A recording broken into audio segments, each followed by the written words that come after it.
Donc je parle de la parenthèse de Dieu, c'est-à-dire quand Dieu ouvre une parenthèse, c'est que quelque chose se passe. Toutes trois personnes qui disent là, il y a une parenthèse qui s'ouvre. Il y a une parenthèse qui s'ouvre là.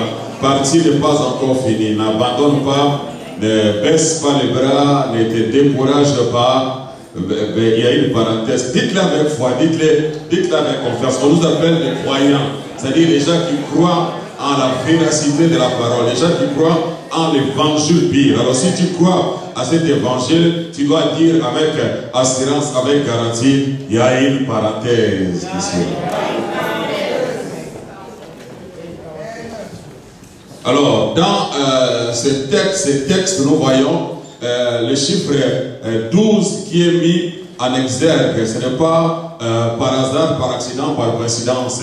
La Bible, ce n'est pas un roman, ce n'est pas un livre qu'on lit avec la sagesse humaine. Donc, quand tu ouvres ta Bible, c'est vraiment la bouche de Dieu qui s'ouvre et Dieu commence à parler à notre cœur. Dieu commence à nous révéler sa volonté. Alors c'est pour cela que nous devons la lire avec les lunettes de Dieu, avec l'esprit de révélation. Sinon, vous risquerez parfois de manquer le message que Dieu est en train de nous transmettre.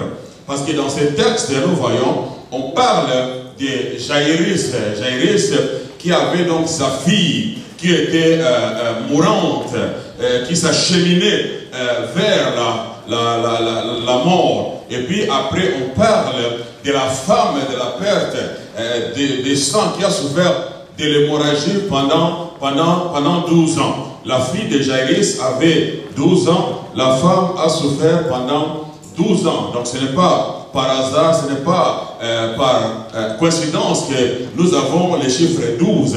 Parce que le chiffre 12 parle du gouvernement de Dieu, le choix souverain de Dieu. Dieu a commencé l'histoire de son peuple avec 12 tribus d'Israël. Donc le chiffre 12 parle aussi du peuple choisi par Dieu pour accomplir son plan. Et les nouvelles Israël, comme les autres, comme le dit, ou les nouvelles, la nouvelle nation, au nouveau peuple commencé avec Dieu, ces nouveaux peuples commencent également avec 12 apôtres de Jésus. C'est avec ces 12 apôtres que le Seigneur commence les nouvelles Israël. Donc l'ancien Israël, c'est avec 12 tribus, et le nouvel Israël, c'est avec 12 disciples.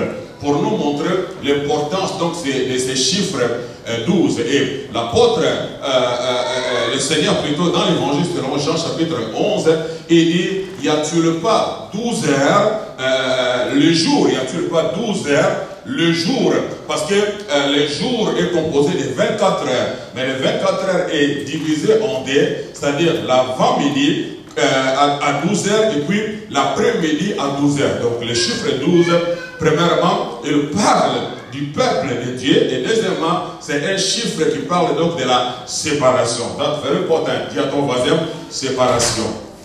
Good God, vous avez pas Almighty. Alors, premièrement, nous voyons la première partie, les 12 de la première partie parle donc des Jaïrus.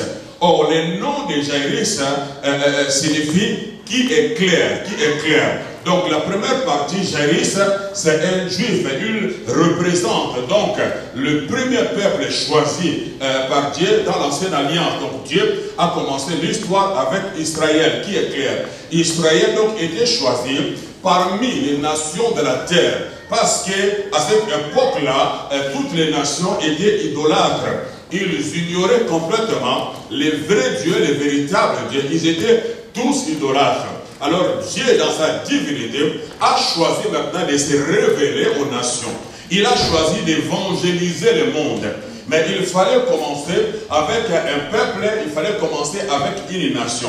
C'est ainsi que Dieu va donc choisir Israël. Israël va être la nation choisie pour apporter la lumière qui veut dire tout simplement témoignage. Jaïrus qui est clair, donc l'image d'Israël qui est censée éclairer le monde, qui est censé témoigner de la part de Dieu, parler de l'évangile, parler de la bonne nouvelle, prêcher les messages du Créateur, afin que le monde qui était idolâtre, le monde qui était ignorant, puisse découvrir son Créateur, mais à partir de la nation d'Israël. Donc c'est ainsi que nous allons voir donc Jaïrus, qui était le premier à aller chercher le Seigneur. Jaïrus était une personne importante dans le judaïsme. Il fut donc le chef de la synagogue, une personne importante, une personne respectable, une personne qui a maîtrisé la Torah, qui connaissait bien la loi. Donc selon la loi, on ne pouvait jamais s'incliner devant un être humain. C'était une idolâtrie. Mais nous voyons Jaïrus qui regarde Jésus. Quand il regarde le Seigneur, il ne va pas le voir comme les autres juifs le voyaient. Parce qu'à cette époque-là, quiconque s'alliait à la doctrine de Jésus était exclu de la synagogue. Donc Jaïrus va prendre le risque. Donc là, il dit, je m'en fous, si je vais perdre ma position, j'accepte de perdre la position que les hommes m'ont donnée pour avoir la position que Dieu me donne. Ah, you don't understand. Quelqu'un lève la main et dit glory be to God. Parfois, pour entrer dans le plan de Dieu, pour entrer dans ta destinée, tu dois renoncer à certaines choses. Tu dois être prêt à perdre certaines choses, des choses qui brillent, les choses que le monde te donne. Mais tu dois être prêt à perdre ces choses-là pour gagner Christ. Do you understand what I'm saying? Alors quand Jaïrus va aller à la recherche du Seigneur, parce que la situation s'empire, son fils est malade. Et cette maladie l'amène vers la mort. C'est l'état d'Israël. Donc Israël qui est tombé dans le péché, et qui est l'image de la maladie. Israël est atteint par la maladie. Mais cette maladie doit l'amener à la mort. Car le salaire du péché, c'est la mort.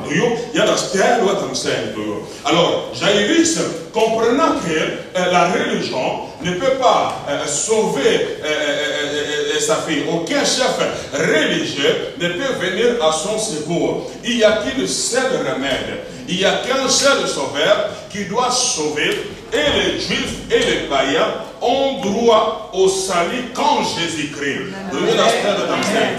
Il est le rédempteur des juifs et il est le rédempteur des gentils. C'est pour cela que nous voyons que lorsque Naomi doit retourner à Bethléem, qui veut dire maison du pain, là où se trouvait le rédempteur Boaz, alors Ruth s'attacha à lui. Alors nous voyons Naomi et Ruth qui retournent à Bethléem. Et Bethléem, Naomi avait droit à la rédemption. Et comme Ruth avait droit à la rédemption par le canal d'une seule personne qui était Boaz.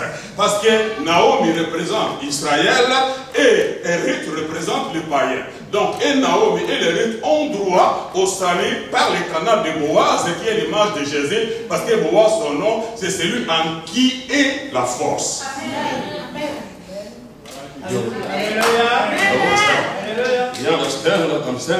Quelqu'un lève la main et dit, glory be to God. Jaïrus arrive là où se trouve le Seigneur et ses yeux s'ouvrent. Il ne va pas voir un homme, il va voir Emmanuel, Dieu parmi les hommes. La parole faite chair, l'invisible devenu visible, l'intouchable devenu touchable, palpable devenu palpable. Et nous voyons cet homme qui est bien instruit, un homme qui est bien enseigné, qui a maîtrisé la Torah. Mais lorsqu'il va voir la gloire de Dieu sur la face de Jésus, plus rien ne pouvait le retenir. Il va se jeter à ses pieds, déclare la Bible, se jeter aux pieds. C'est l'image de l'adoration. Il est en train de vénérer parce qu'il a compris qu'il n'est pas seulement un rabbi comme les autres, il n'est pas seulement un enseignant comme les autres, mais il est le roi des rois, il est le Seigneur des seigneurs, il est mon créateur, il est mon sauveur, il est mon libérateur, il est mon divin guérisseur. C'est lui qui a la réponse pour mon fils. Je sors de la synagogue. Aucun chef religieux n'a pu apporter la solution, n'a pu apporter la réponse à la situation de ma fille. Mais voici celui qui a la réponse. Parce que Jésus n'a pas seulement la réponse, mais il est la réponse. Jésus n'a pas seulement la solution, mais il est la solution. Do you understand what I'm saying to you? Jairus, c'est un modèle, c'est un exemple. Il est entré d'enseigner à tous les Juifs que voici, le Sauveur arrive, voici, le libérateur arrive. Nous tous les Juifs, nous avons droit au salut, mais en lui. Nous devons tourner nos regards vers lui. Détournons-nous de nos synagogues, détournons-nous du judaïsme. Le judaïsme n'était qu'un pédagogue. Il nous accompagnait juste à Christ. C'est-à-dire que le judaïsme devrait céder le passage au christianisme. Amen.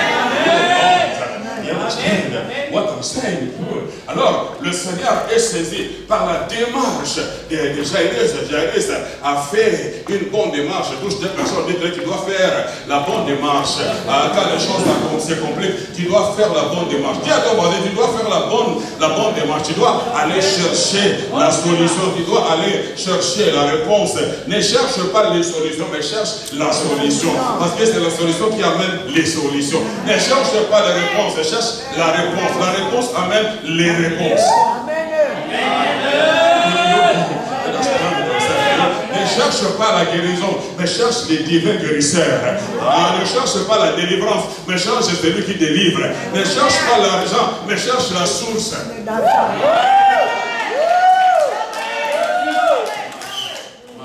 My God. You don't understand what I'm saying. I'm saying to you. Et parce que Jairus a adoré le Seigneur ne laisse jamais les adorateurs affronter le problème, affronter les défis de la vie, affronter les troubles, affronter le problème seul. Je récapitule. Je dis, il ne laisse jamais les adorateurs, ceux qui adorent Dieu en esprit et en vérité. Le Seigneur ne les laisse jamais affronter le diable seul, affronter le problème seul, affronter le cancer seul, affronter le diabète seul, affronter la stérilité. Jamais, je dis. Parce que Jairus va lui dire tout ça lorsqu'il adore le Seigneur. Et Jairus va adorer le Seigneur avant même de présenter sa requête. C'est-à-dire qu'il n'a même rien vu, aucun miracle, aucun signe. Il n'a même pas parlé de son fils. Pendant qu'il se pointe devant le Seigneur, il y a une situation bizarre, une situation compliquée dans sa maison. Mais il ne commence pas par parler de ses difficultés. Il commence d'abord par adorer le Seigneur. Un vrai adorateur, quand il se pointe, il ne commence pas par présenter ses problèmes, mais il commence d'abord par aimer le Seigneur. Parce que l'adoration, c'est aimer Dieu pour ce qu'il est, pas pour ce qu'il va te donner. Tu comprends la raison pour laquelle je l'aime. Dis à ton voisin, tu comprends la raison pour laquelle je l'aime.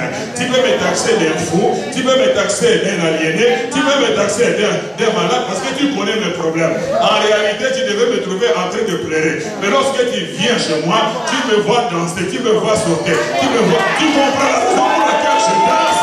Parce que je suis un adorateur. Un adorateur commence toujours par élever. Parce qu'il a adoré le Seigneur sans que le Seigneur ne fasse aucun miracle. Lorsqu'il fait sa requête, il dit au Seigneur, Seigneur, ma fille est malade, viens, impose là, le main afin qu'il soit sauvé et qu'il vive. Et la Bible dit, le Seigneur dit, je vais aller avec toi. Parce qu'un adorateur ne peut jamais affronter son problème seul. Le Seigneur doit aller avec toi. J'ai dit, le Seigneur doit aller avec toi. Oh, quand le Seigneur marche avec toi, c'est la provision de Dieu qui marche avec toi. Quand le Seigneur marche avec toi, c'est la gloire qui marche avec toi. Quand le Seigneur marche avec toi, c'est sa vertu guérissante qui marche avec toi. Quand le Seigneur marche avec toi, c'est les solutions qui marchent avec toi. Quand le Seigneur marche avec toi, c'est les réponses qui marchent avec toi. Tu ne vas pas affronter le problème comme les autres. Vous êtes dans la même situation. Vous affrontez le même géant, mais vous ne l'affrontez pas de la même façon. Parce que toi, tu as quelqu'un qui t'a...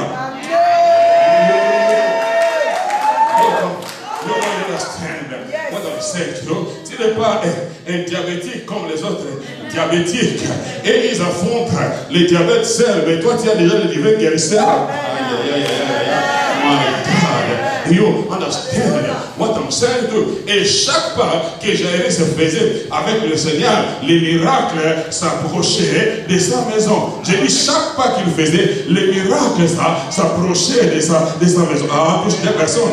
De chaque pas que tu fais avec le Seigneur, chaque pas que tu fais avec le Seigneur, la réponse approche. Chaque pas que tu fais avec le Seigneur, le miracle approche. Chaque pas que tu fais avec le Seigneur, la délivrance approche. Chaque pas que tu fais, n'abandonne pas, ne décroche pas, avance, appuie sur la pédale. The devil is in trouble. Et le diable sait des choses que toi tu ne sais pas. Le diable sait que Jairus est parti à la recherche du Seigneur. Et il n'y a pas de cohabitation entre lui et moi. Lui, il est le Seigneur. Tout genou fléché et toute langue confesse qu'il est Seigneur. À la gloire de Dieu, le Père, il n'y a pas de cohabitation. S'il arrive ici, mon règne s'achève. S'il débarque ici, moi je dois libérer les territoires. Alors je dois jouer ma dernière carte qui te double. Soit le Seigneur arrive jusqu'ici, ou soit je l'arrête à mi-chemin. Mais entre le Seigneur qui marche avec Jairus, le diable ne peut jamais arrêter le Seigneur. Quand il se pointe devant le Seigneur, il doit s'agenouiller. Mais entre le Seigneur et Jairus, s'il y a quelqu'un que le diable peut réussir à arrêter, c'est Jairus. Ton Seigneur ne peut être arrêté. Les démons ne peuvent l'arrêter. La maladie ne peut l'arrêter. Les démons ne peuvent l'arrêter. Le diable ne peut l'arrêter. Le cancer ne peut l'arrêter. Le diabète ne peut l'arrêter. La stérilité ne peut l'arrêter. La sorcellerie ne peut l'arrêter. Il est au-dessus des cieux. Il règne et il domine. Mais s'il y a quelqu'un que le diable essaie, tente d'arrêter, c'est toi. Il va essayer par tous les moyens pour t'arrêter. C'est-à-dire te persuader que tu as fait un mauvais choix. Imagine-toi, c'est une chose d'être attaqué, d'être frappé par le diable parce que tu as abandonné la vie chrétienne, parce que tu as quitté l'église. Mais tu es avec le Seigneur. Jairus marche avec le Seigneur. Tu imagines, j'aimerais changer les informations que tu as. Parce que beaucoup de gens croient que quand tu deviens chrétien, alors maintenant tu commences à marcher sur les tapis rouges. Le show devient facile. Mais Jairus est avec son Jésus. Jairus avec son Seigneur. La présence de Jésus à côté de Jairus n'a pas empêché la mort de sauter dans la fenêtre de Jairus.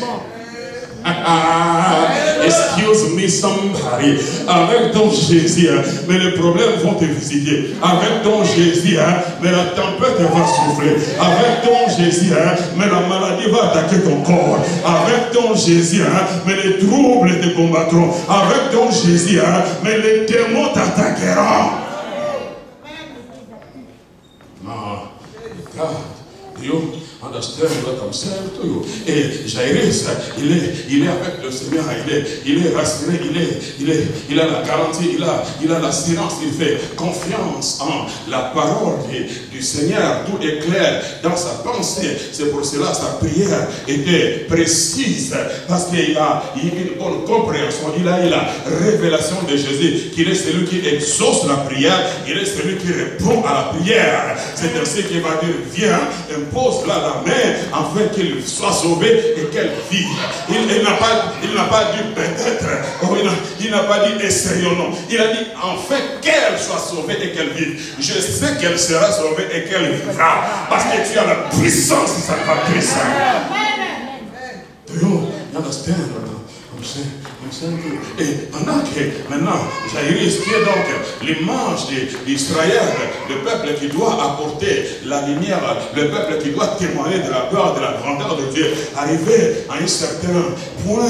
Alors la Bible dit, il y avait une femme qui était atteinte par une hémorragie qui a duré aussi pendant 12 ans. Donc l'image maintenant, parce que la femme dans la parole de Dieu représente également l'église. Le piété représente le péché. Donc cette femme qui est dans le péché, c'est l'image des gentils, l'image de ce peuple qui est exclu, privé du droit décidé en Israël. Le peuple qui ne fait pas partie de l'alliance.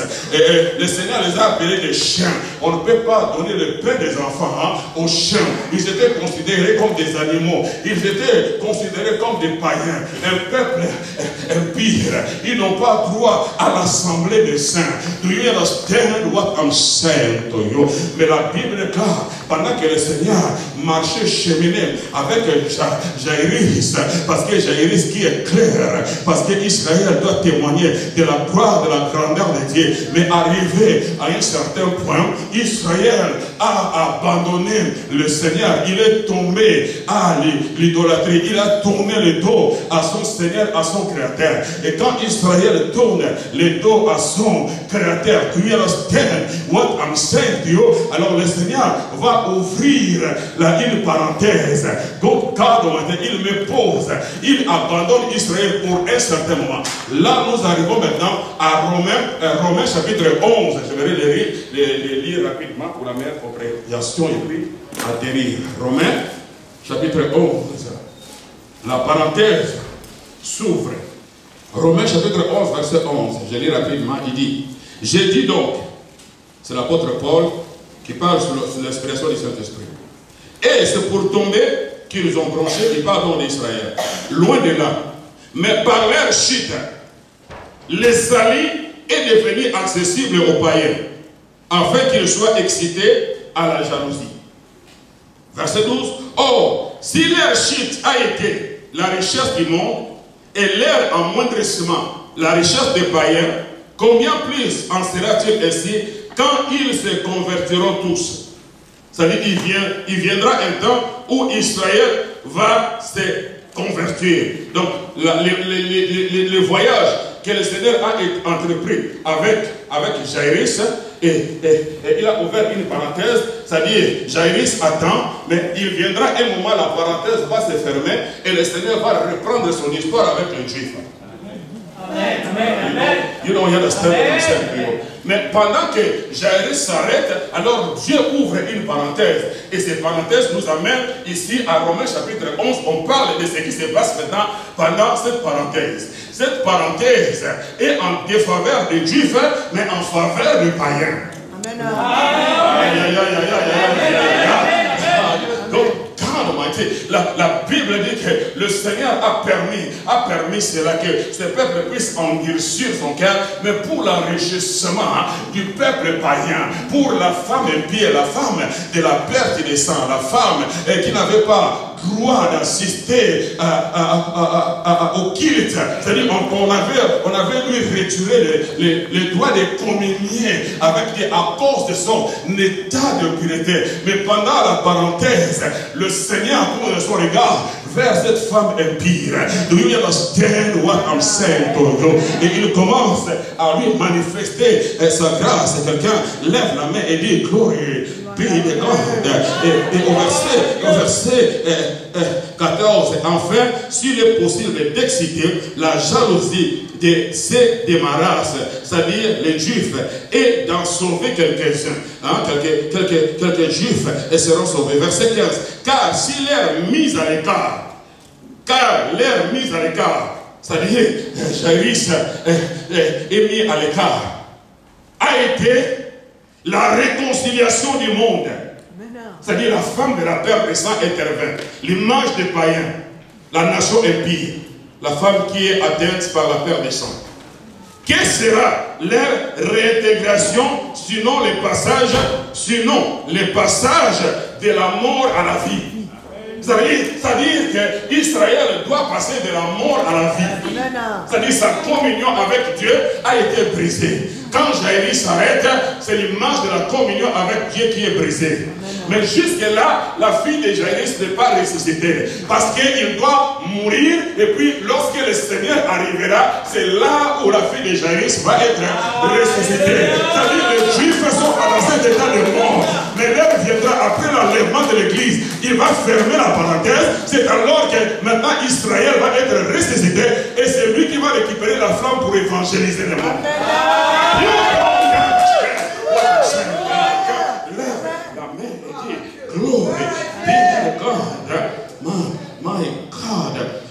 verset 17 est important. Mais si quelques-unes des branches ont été retranchées, et si toi, qui étais un olivier sauvage, tu as été greffé à leur place. Ah, dis à ton voisin, ah, il parle de moi, il parle de moi. Il parle de moi. Nous avons été greffés.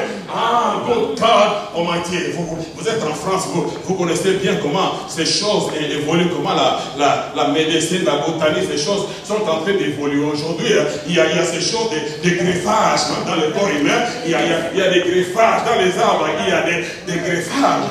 Or, on ne peut jamais greffer. Il y a aujourd'hui des oranges sauvages, des choses comme ça. C'est-à-dire qu'on peut couper une branche d'une autre forme d'oranger pour les greffer dans une autre. Do you understand what I'm saying? Oh, pour greffer, on doit d'abord enlever l'écorce. Hein? Là, on doit greffer, on doit blesser l'arbre. Quand l'arbre est blessé, on enlève l'écorce alors qu'on peut greffer. C'est-à-dire c'est à la croix. Lorsque son corps a été brisé, c'est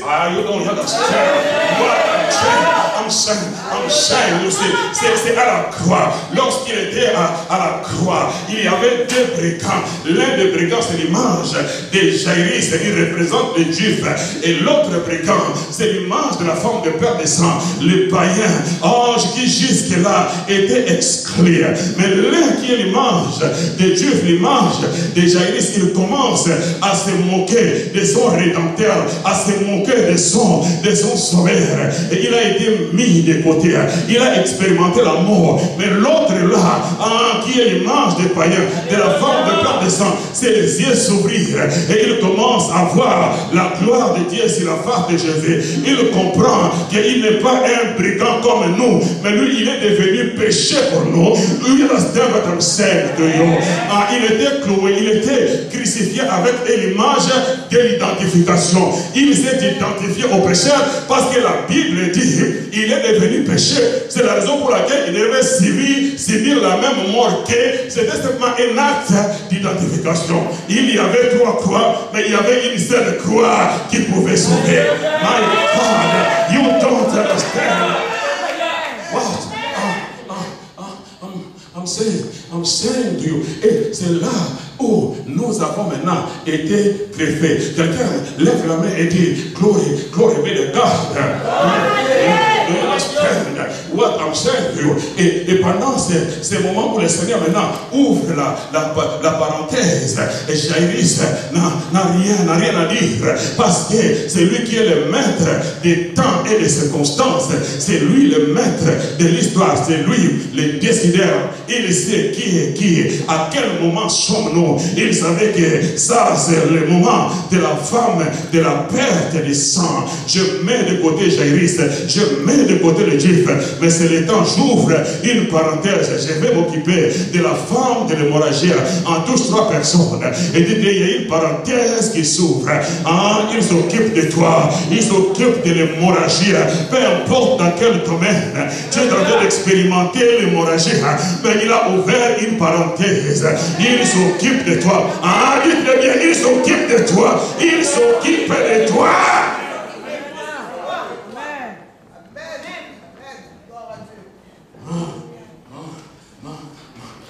My God. Alors, pendant ces moments-là, la femme n'a fait aucune démarche. La femme ne se déplaça pas. La femme a été, Jairus est allé chercher les rédempteurs, est allé chercher la solution. Mais la femme n'avait pas bougé, c'est la solution qui est venue vers.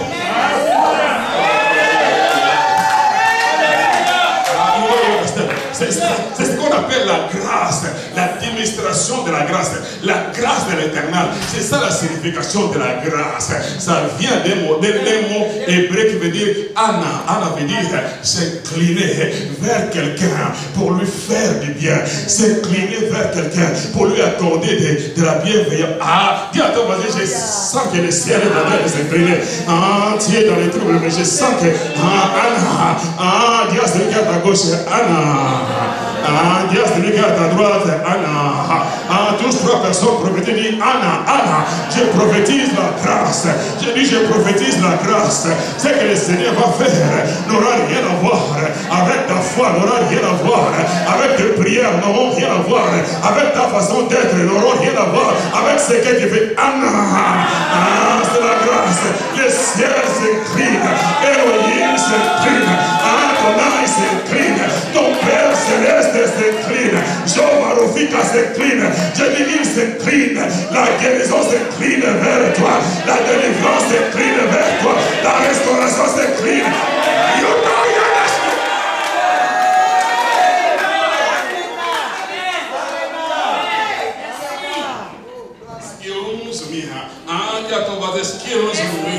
C'est une affaire personnelle.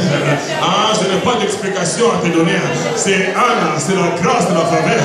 Je suis conscient que je ne le mérite pas. Ce n'est pas à cause de mes bonnes œuvres. Ce n'est pas à cause de mon comportement. Ce n'est pas à cause de ce que je fais. Ce n'est pas à cause de mes offrandes. Ce n'est pas à cause de ma dîme.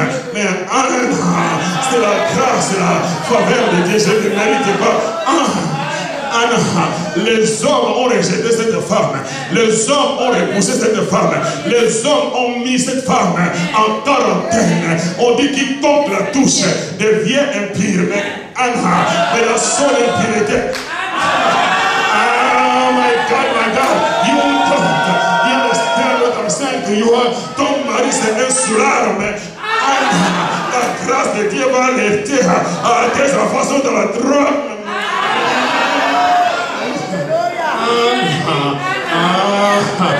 Si tu me crois, dis Anna. Mets ta main sur ton ventre et dis Anna. La grâce va hériter ma vie. La grâce va remplir ma vie. La grâce a ramassé Esther dans un orphelinat et il a fait d'elle une reine dans un grand empire. La grâce a ramassé David derrière les troupeaux et l'a fait asseoir avec des grands. Do you understand what I'm saying to you? Anna, Anna, Anna, Anna, Anna.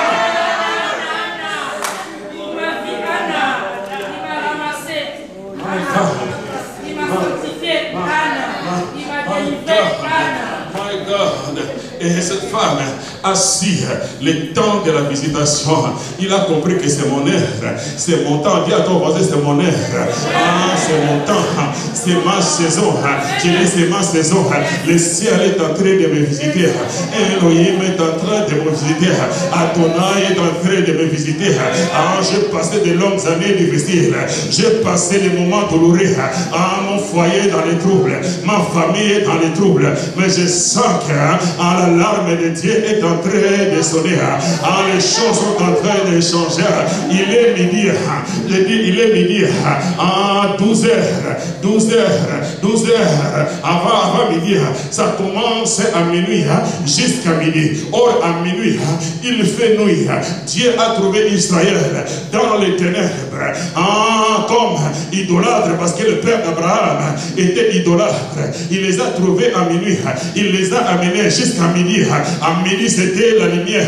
Israël a commencé à briller. Israël a commencé à vivre la gloire de Dieu. Mais quand il faisait midi, il vivait la gloire de Dieu. À un certain moment, il a cru que c'était par sa force et sa puissance.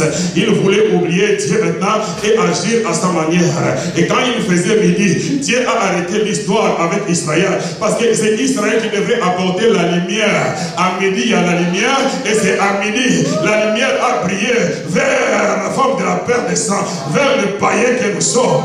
Do you understand what I'm saying? La nuit arrive le plaire, mais le matin l'allégresse déclare la Bible. Dis à ton voisin, ton matin arrive. Ton matin arrive. J'ai dit ton matin arrive. Tu as souffert d'hémorragie, mais ton matin arrive. L'hémorragie financière, mais ton matin arrive. L'hémorragie dans ta santé, mais ton matin arrive. L'hémorragie spirituelle, mais ton matin arrive. L'hémorragie émotionnelle, mais ton matin arrive. L'hémorragie morale, mais ton matin arrive. arrive. Et cette femme avait au moins 4 problèmes que j'ai identifiés. Premier problème, séparation spirituelle. On lui retire le droit de communier avec Dieu. Il ne peut plus communier, il ne peut plus assister au culte. Do you understand what I'm saying? Le deuxième problème, c'est problème familial. Parce que le mot hébreu qui est traduit par femme, ça veut dire époux. Et cette femme avait un époux et elle était épouse. Do you understand what I'm saying? Cela veut dire que cette femme ne pouvait plus être avec son mari, ne pouvait plus être avec ses enfants. Do you understand what I'm saying to you? Et troisième problème, c'était le problème financier. Il y a eu l'hémorragie financière. Parce que la Bible dit cette femme avait dépensé tout ce qu'elle avait. Et mais sa situation s'empirait de plus en plus. Do you understand what I'm saying to you? C'est-à-dire, peu importe, non matter, l'hémorragie qui est en train de ronger, ça peut être l'hémorragie au niveau de ta santé, l'hémorragie financière, l'hémorragie spirituelle. Mais j'aimerais te garantir, j'aimerais te rassurer, en the Lord of Lords, le rédempteur, le sauveur, en celui qui a le pouvoir, le droit et le pouvoir du rachat. His name is Jesus Christ. Il vient sur ton chemin. J'ai dit, il vient sur ton chemin. J'ai dit, Jésus est sur ton chemin. J'ai dit, la solution est sur ton chemin. La réponse est sur ton chemin. Le faiseur des miracles est sur ton chemin. L'impossible va devenir possible. L'inchangeable va devenir changeable. L'hémorragie doit ça.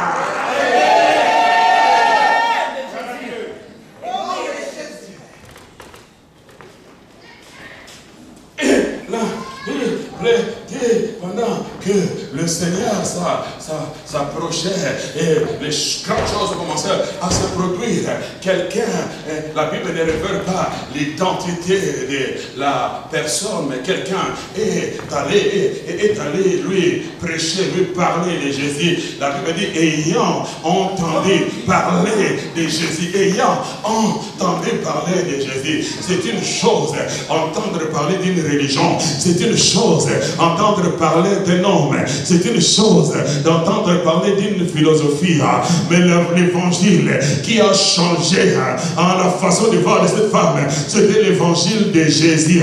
L'évangile qui a révolté cette femme, c'était l'évangile de Jésus. Ce n'était pas un long sermon, la Bible dit seulement ayant entendu parler de Jésus. You don't understand what's like you. Dis à ton voisin, quand il témoigne, n'oublie jamais de mentionner le nom de Jésus.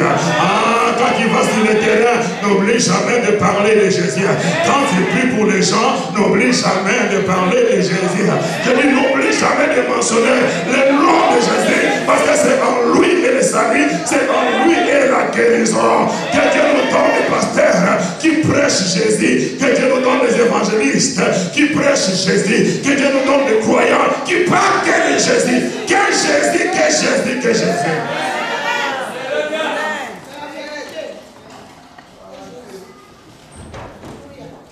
10-17 dit, la foi vient de ce qu'on entend, et ce qu'on entend vient de la parole de Dieu. Si tu entends des choses négatives, tu auras une foi négative. La foi négative, ça s'appelle la peur. Mais si tu reçois le vrai évangile va commencer par te restaurer à l'intérieur. Le vrai évangile va relever ta foi. Le vrai évangile va te booster à l'intérieur. Le vrai évangile va te révolutionner. Le vrai évangile va te pousser à secouer tes épaules et à relever ta tête et regarder le diable en face, regarder les démons en face, regarder ta situation en face. Cette femme a regardé sa condition, elle a regardé sa situation, mais à l'intérieur, elle était déjà boostée et elle est partie devant son miroir, parce que la Bible dit cette femme a commencé à se prêcher elle-même. Vous savez votre problème parce que vous voulez toujours qu'il y ait des prédicateurs pour vous prêcher. Quand vous êtes dans les troubles et que le pasteur ne vous appelle pas, vous quittez l'église. Le pasteur Charlemagne n'appelle pas, vous quittez l'église. Les frères ne vous accompagnent pas, vous quittez l'église. Mais je dis, il arrivera des moments où chacun sera pris par ses propres problèmes. Parce que chacun de nous a ses épreuves. C'est ainsi que Dieu a dit à Josué, Josué, fortifie-toi et prends courage. En d'autres mots, Josué, prêche-toi toi-même. Dis à ton voisin, prêche-toi toi-même. Prêche-toi toi-même. Prêche-toi toi-même. Il viendra des moments où il n'y aura aucun prédicateur. Mais souviens-toi des enseignements que tu reçois chaque mardi. Il y aura des moments où il n'y aura pas de prédicateur. Mais souviens-toi des enseignements de vendredi. Souviens-toi des enseignements que tu reçois pendant. Do you understand what I'm saying? Se disait en elle-même parce que l'évangile a révolté cette femme à l'intérieur et sa foi était restaurée et la foi influence également notre vocabulaire, sa façon de parler a changé parce que c'est de l'abondance du cœur que la bouche confesse. Do you understand what I'm saying? Cette femme a commencé à créer son univers. Ses yeux ne voyaient rien, ses mains n'avaient encore rien touché, mais elle a commencé à dire j'irai, je toucherai ses vêtements et je serai guéri. J'irai, je toucherai ses vêtements et je serai guéri. Il a commencé à créer son univers par la déclaration, par la confession, par la profession de la parole. Il y a la puissance dans la parole. La mort et la vie sont au pouvoir de la langue et quiconque l'aime en mangera les fruits. Si tu parles les paroles de mort, la mort va hériter ta vie. Mais si tu déclares les paroles de vie au milieu de la mort, mais cette femme a commencé à confesser la vie. Dieu a parlé devant la mort. Les ténèbres couvraient la surface de la terre. Mais Dieu a parlé aux ténèbres. Il a parlé de lumière aux ténèbres. Il n'a pas parlé des ténèbres à la lumière, mais il a parlé aux ténèbres de la lumière. Parle à la mort de la vie. Parle à la maladie de la guérison. C'est un combat. C'est une guerre dans le monde spirituel. La guerre des paroles. Seigneur, c'est mon diabète. Si tu l'as bien dit, mon diabète, c'est ton diabète. Le diable ne crée pas. Il profite seulement de tes paroles, parce que par tes paroles, tu crées ton univers. Quand tu dis, mon diabète, et le diable dit, hé, démon, t'as entendu, allez, accomplis ces paroles dans sa vie. Parce qu'elle a dit, toi là, tu parles à ton fils, toi là, toi tu seras un bandit. Et le démon, il dit, t'as entendu, allez, démon de banditisme, allez, saute là-bas. Tu crées l'univers négatif dans la vie de tes enfants. La mort et la vie sont au pouvoir de la langue. Tu regardes ton enfant, il est rebelle. Tu regardes ton enfant, il est têtu. Tu regardes ton enfant, il est accablé par la maladie. Mais lorsque tu le regardes, tu ouvres ta bouche et tu commences à déclarer que par le meurtrisseur de Jésus, tu as été guéri. Tu fais partie des fruits de mes entrailles. Tu es béni. Mon fils, laisse-moi te dire, tes mains toucheront les fruits de la bénédiction de ces pays. Ces pieds-là, mon fils, laisse-moi te dire, je bénis ces pieds. Tu seras ensemble avec les héros de ce pays. Tu seras ensemble avec les grands de ce pays. Mon fils, cette tête-là reviendra dans cette maison avec un PhD. Avec un doctorat. Je bénis ta tête. Je bénis ta mémoire. Je bénis tes pensées. Je bénis tes mains. Je bénis tes pieds. Je bénis ta vie. Impose la main sur ton fils, sur ton bébé. Il est encore bébé. Mais commence à créer l'univers. Tu seras un grand prophète de Dieu. Tu seras un grand pasteur de Dieu. Tu seras un grand évangéliste de Dieu. La mort et la vie sont pouvoir.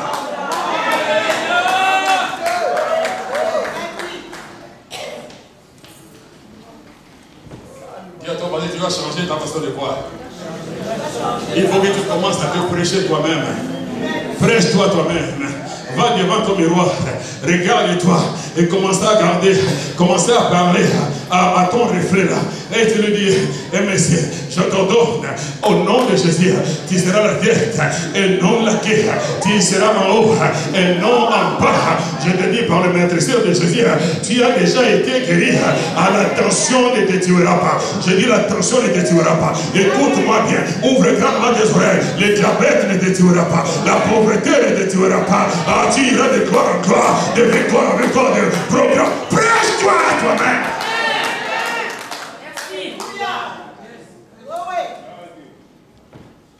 Et finalement, après avoir écouté, après avoir déclaré, il fallait agir. Dis à ton français, tu dois agir.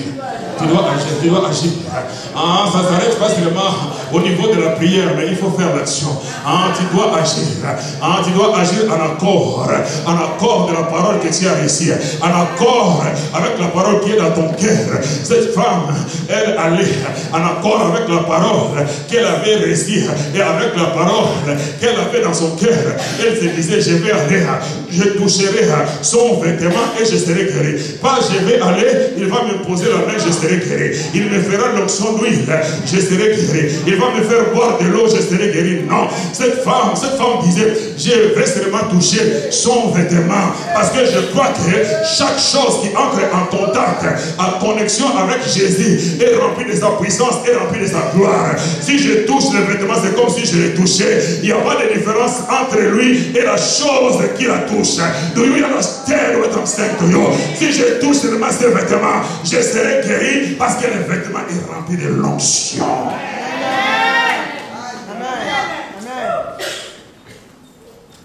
Dis à ton voisin, connexion. Connexion. Les chrétiens d'aujourd'hui n'ont pas une bonne perception des choses. Le diable a tellement aveuglé, a tellement voilé que les gens ont perdu la capacité de saisir les choses par l'esprit. La perception veut simplement dire saisir les choses par l'esprit. Dieu est esprit et Dieu opère spirituellement. Les choses de Dieu parfois paraissent insensées aux yeux des hommes, mais c'est spirituellement que vous pouvez saisir les choses de Dieu. Understand what I'm saying to you? Dans chaque homme de Dieu, il y a un dépôt de Dieu, il y a une grâce, il y a une faveur. Parce que les vêtements là étaient en contact avec Dieu. Oh, je parle d'un vrai serviteur de Dieu. On ne peut pas être serviteur de Dieu si on n'a pas été en contact avec Jésus. Ça commence d'abord en contact avec Jésus. Jésus va te toucher et tu vas toucher Jésus. Autant Jésus te touche, c'est-à-dire l'onction, la puissance de Jésus, également, aïe, you don't understand what I'm saying. I'm saying cette femme est entrée en contact avec les vêtements que portait Jésus. Oh, chaque serviteur de Dieu est l'image de ces vêtements-là. Chaque serviteur de Dieu est un vêtement de Jésus. Il ne se tient pas à son nom, mais il se tient au nom de celui qu'il a appelé. Oh, you don't understand. La religion ne peut pas comprendre cela. Et quand tu te connectes avec l'onction de cet homme, tu te connectes avec celui qui l'a envoyé. Nous avions vécu aux États-Unis, dans les croisades de Bénin. Pasteur, ma femme était là, nous étions là, dans notre ville à Charlotte. Il y avait une femme, il arrive dans la croisade sur son fauteuil roulant. Et là, il écrit, je vais marcher. C'est insensé. Surtout ici en France, chez les Français vont dire, je pense que la femme est en train de délirer.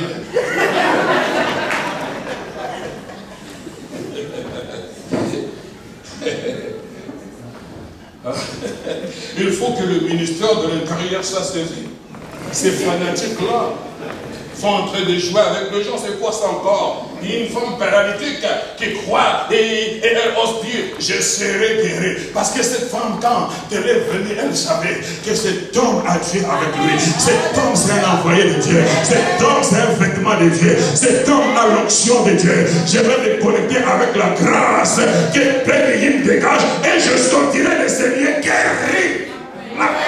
You don't understand what I'm saying to you. Et pendant l'adoration, Béni n'était pas encore là. Les choristes étaient en train de répéter. Mon épouse est témoin. Moi, j'étais là, j'avais mal à l'oreille droite, très mal la nuit. Je n'ai pas pu dormir. Et pendant l'adoration, j'ai dit, Seigneur, je crois que tu vas me guérir. Et j'ai senti la douleur me quitter sa vie. Nous ne pouvons pas comprendre ces choses. Et nous avons senti la gloire de Dieu hériter ce building, ces conditions de 25 000 personnes. La bénigne n'était pas là. Mais Dieu a commencé à nous parler pour nous faire comprendre.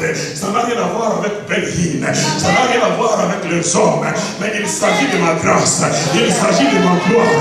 Là où il y a ma gloire, il y a les miracles. Là où il y a ma gloire, il y a les surnaturels. Là où il y a ma gloire, il y a la restauration. Ce n'est pas question des hommes de Dieu, mais c'est question de ta foi. Si tu te connectes avec la grâce, si tu te connectes avec le reste, si tu te connectes sans finir la paix.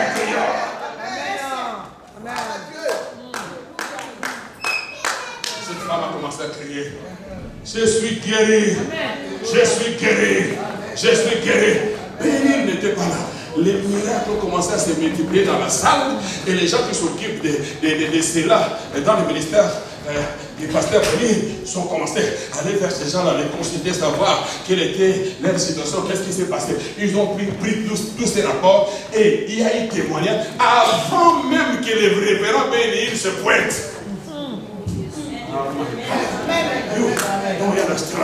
Non, vous venez là où il y a l'onction, vous rentrez toujours avec vos fardeaux. La Bible dit l'onction brise les jours. J'ai dit l'onction de Dieu brise les jours. Le problème, ce ne sont pas les hommes de Dieu, mais les enfants de Dieu n'ont pris une bonne perception. Parce que quand l'homme de Dieu parle, vous suivez seulement les vocabulaires, surtout vous, les enfants de Dieu. Ah, au lieu de dire union, il dit union. Chez nous, les îles, où là,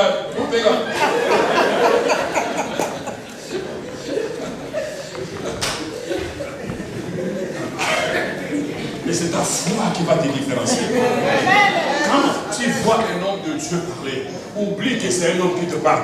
Vois la bouche de Dieu qui est ouverte. Vois la présence du Saint-Esprit. Connecte-toi avec l'onction de Dieu. Connecte-toi avec la grâce de Dieu. Tu ne te connectes pas avec mon péché. Tu ne te connectes pas avec Gilbert. Tu ne te connectes pas avec Charlemagne. Mais vois que c'est le ciel qui te parle. Que c'est un vêtement de Dieu. Libère ta foi. Commence à créer ton univers. Fais ce que l'Esprit te pose à faire. Si tu crois comme cette femme a dit, je toucherai et je serai guéri. Mais si toi tu crois que je me lèverai et je serai guéri, lève-toi et reçois.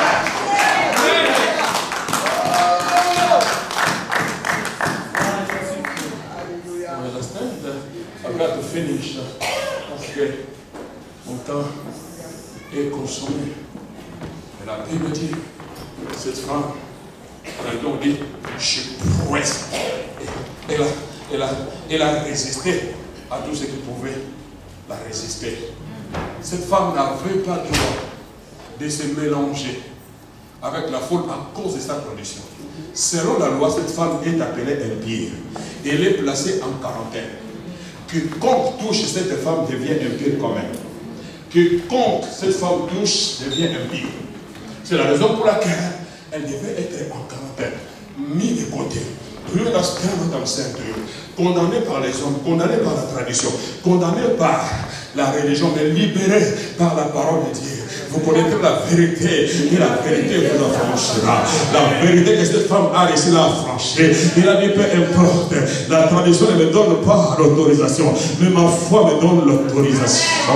La coutume ne me donne pas l'autorisation, mais la foi me donne l'autorisation. Le gouvernement ne me donne pas l'autorisation, mais ma foi me donne l'autorisation.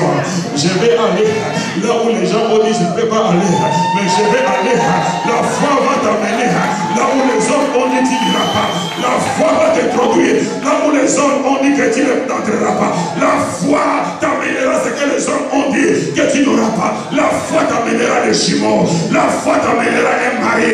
La foi t'amènera des miracles. La foi t'amènera la guérison. Les choses que les hommes ont dit, que les médecins ont dit que tu n'auras pas. Mais la foi.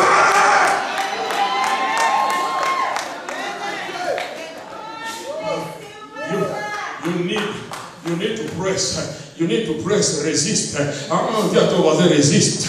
Résiste à tout ce qui te résiste. Résiste à l'incrédulité. Résiste au doute. Résiste aux démons. Résiste à la douleur. Résiste à tout ce qui te résiste. Excuse me. La Bible dit cette femme est allée toucher le vêtement de Jésus. Parce qu'elle se disait, si je peux seulement toucher, je serai guéri. Elle n'a pas attendu que Jésus mette sa main sur sa tête. Combien de chrétiens vont d'église en église, de convention en convention, de séminaire en séminaire, présentant toujours leur tête. Ils croient, celui-là ça ne va pas marcher. Mais celui qui vient à Vélizy, je crois que ça va marcher. Il ne met rien. Je pense que Paris 12e, ça va marcher. On ne met rien. Finalement, tous les cheveux sont partis calmes ici.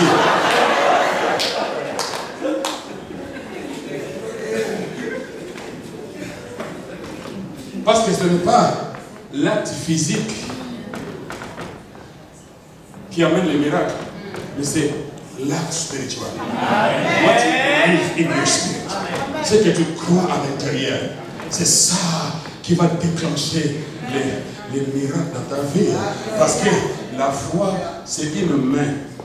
La foi, c'est une main qui se lance dans l'invisible et va dans les tiroirs de Dieu pour prendre ce qui te revient du doigt. Alléluia.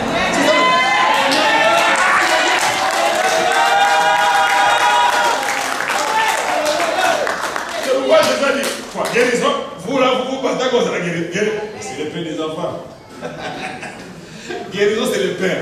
Oh, le pain, c'est un repas quotidien. Le pain des enfants. C'est-à-dire, papa, maman, il faut la provision, ils achètent le pain, ils mettent dans le tiroir. C'est-à-dire, quand l'enfant n'a même pas besoin d'aller voir papa. Papa, le pain, non. Il sait que mon pain est dans le tiroir. Je sais là où papa met le pain, je sais là où papa met les spaghettis. Si je vais manger, il va aller dans le tiroir. C'est ça la foi. C'est ça ta foi. Tu ne vas plus aller voir Dieu, mais si tu as la foi, tu sais. Mon Père a déjà prévu le pain, la guérison. Il faut seulement que j'aille dans les tiroirs pour ouvrir les tiroirs et prendre ce qui me revient du droit. C'est ça le problème de l'église. Il dresse une table en face de mes anniversaires. La table est déjà dressée. Les mains est déjà servies. Mais tu attends encore que le Seigneur vienne prendre les repas pour mettre dans ta bouche. Serre-toi! Serre-toi! Il y a la guérison sur la table. Il y a la délivrance sur la table. Il y a la prospérité sur la table. Les repas est servi. La table est dressée. C'est à toi de te servir. Serre-toi! Qu'est-ce que tu veux? Serre-toi! Guérison! Serre-toi! Délivrance! Serre-toi! Serre-toi!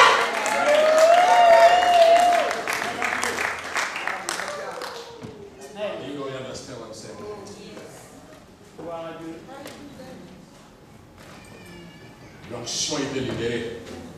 Parce que je crois que l'onction de Dieu est en train d'être libérée. Amen. Si tu n'as pas la foi, tu n'auras rien.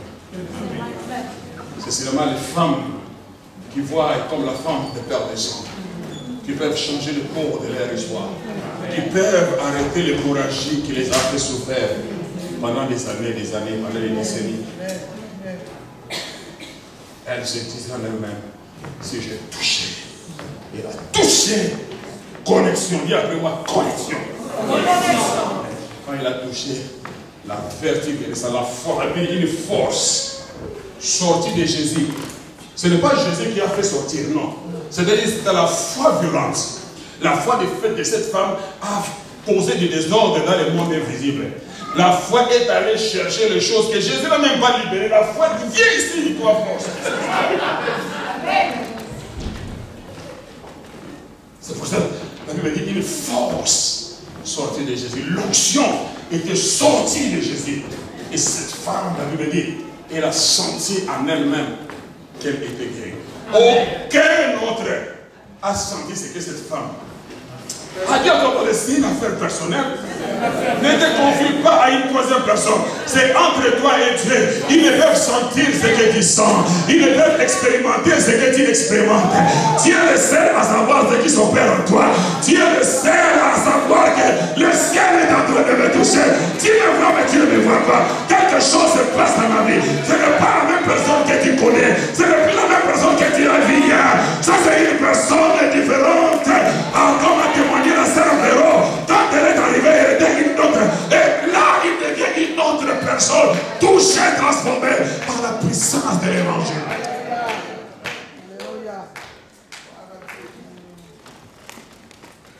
L'hémorragie s'arrêta. Ah, dis à ton voisin, l'hémorragie va s'arrêter. L'hémorragie doit s'arrêter. L'hémorragie financière doit s'arrêter. L'hémorragie spirituelle doit s'arrêter. L'hémorragie au niveau de ta santé doit s'arrêter. Je dis l'hémorragie doit s'arrêter. Mais pour que l'hémorragie s'arrête, il faut qu'il y ait une connexion.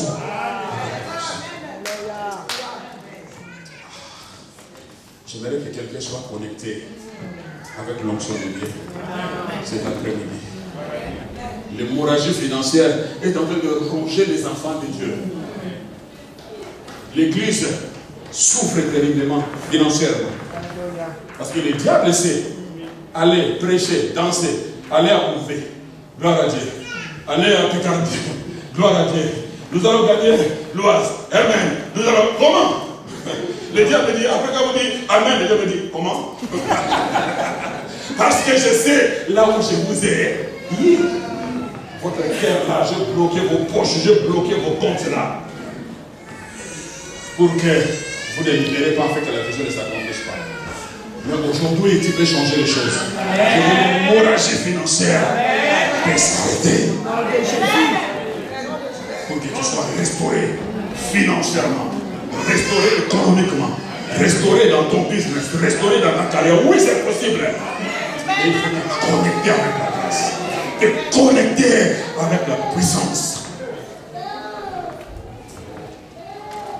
C'est la seule chose qui manque à la grâce. C'est cette connexion.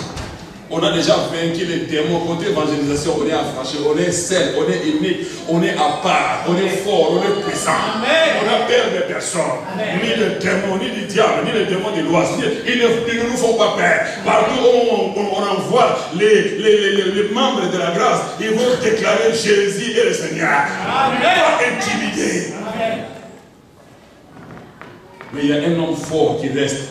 C'est le démon de la pauvreté. Tu dois les vaincre. Je dis, tu dois les vaincre. La grâce doit prospérer. Tu dois prospérer. Parce que tu dois financer l'évangile. Je dis, tu dois financer l'évangile. Tu dois envoyer les missionnaires.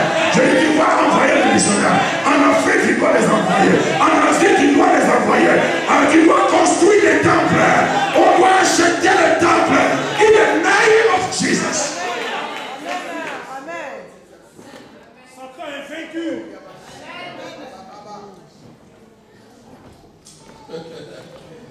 My God.